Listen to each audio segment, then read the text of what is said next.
Bom, pessoal, vamos começar então o nosso estudo sobre as funções matemáticas. Nós vimos agora há pouco, na aula anterior, na aula 5, que são as relações matemáticas, as relações binárias. Vocês vão perceber que as funções são algo bem parecido, são estruturas matemáticas bem próximas às relações. Na verdade, toda função é uma relação, nem toda relação é uma função e a gente vai entender o porquê. Na verdade, tudo parte dessas duas regras aqui.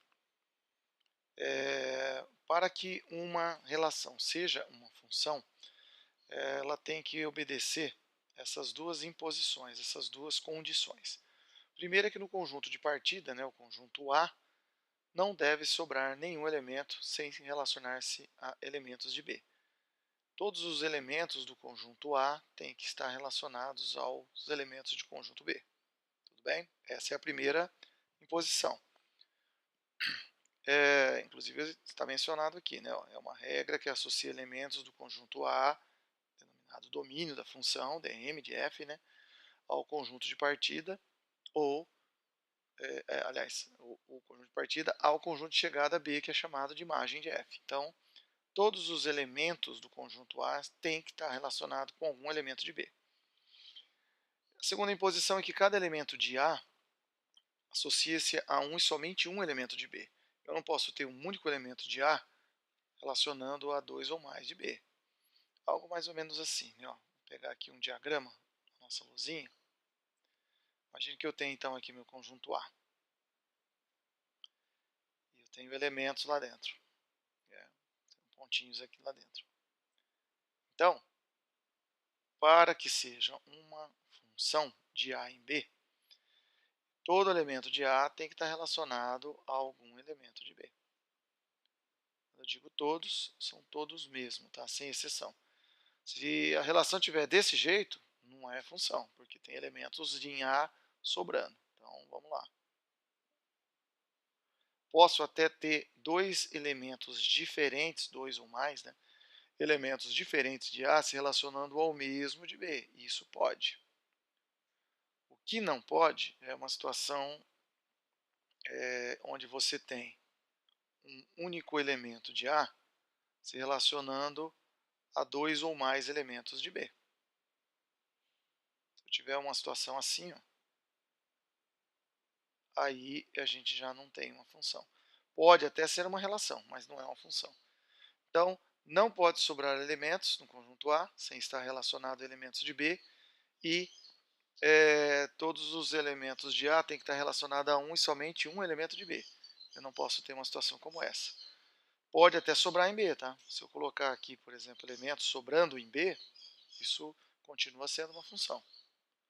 Nos slides eu até tenho um diagrama mais bonitinho, Então, essas duas situações aqui à esquerda da tela são funções e essas duas à direita não. Então, aqui eu tenho nenhum elemento sobrando em A e cada um elemento de A está relacionado a somente um em B. Posso até ter, como já mencionei, dois ou mais diferentes em A relacionando-se ao mesmo de B, mas não o contrário. Isso aqui não pode. Um único elemento de A se relacionando a dois ou mais de B. Aí não pode. Posso ter dois diferentes de A, o mesmo de B. O mesmo de A mais de dois ou mais do B, não. E não pode sobrar elementos. Uma forma relativamente simples de entender esse conceito de função é só a gente pensar o seguinte: vamos imaginar que no conjunto A eu estou cada elemento é um aluno da minha sala. Então, vocês são alunos da sala de aula, vocês são esses pontinhos amarelos de A. E cada pontinho desse no conjunto B são as idades que cada aluno tem dos alunos do conjunto A. Então, vamos supor que esse aqui seja o João, ele tem 10, sei lá, 25 anos.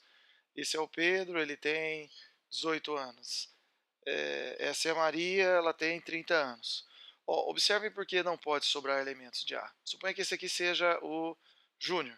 O Júnior em A ele tem que ter uma idade relacionada em B. Você não pode ter uma pessoa que não tenha idade. Ela tem uma idade. Você fala, mas a pessoa talvez não saiba. Tá, tudo bem. Saber, ela pode até não saber, mas que ela tem, ela tem. Tá? Por isso é que elementos soltos aqui em A não são permissíveis, né? Porque senão eu teria uma situação onde não tem o correspondente aqui, e tem que ter. A outra situação é assim, cada pessoa de A tem uma única idade. Então você não pode ter uma única pessoa, suponha que essa pontinha amarela que seja Maria, com duas idades diferentes. A Maria tem 30 anos e a Maria tem 25 anos. Isso não existe. Então, eu não posso ter o mesmo elemento de A com dois elementos relacionados em B. Eu até posso ter dois diferentes, dois ou mais em A relacionado a B, porque seria possível eu ter, por exemplo, o Júnior e o José, ambos com 30 anos. Eu posso ter pessoas diferentes com a mesma idade. Eu não posso ter a mesma pessoa com idades diferentes. Né? Tudo bem? Matematicamente, ó, só voltando um pouco aqui, então se eu tiver A e B, conjuntos não vazios pertencentes ao conjunto dos números reais. Uma relação f de A em B é denominada uma aplicação de A em B, né, ou uma função definida de A com imagens em B. Se e somente C para todo x pertencente a existe um e somente um elemento y em B, tal que para ordenado xy pertence à relação. Tudo isso que eu falei aqui está simbolicamente representado aqui nessa caixa azul. F é uma função, né, ou uma aplicação de A em B. Símbolo aqui, né, C e somente C, para todo x pertencente a A, existe um y pertencente a B tal que o par ordenado xy pertence à relação.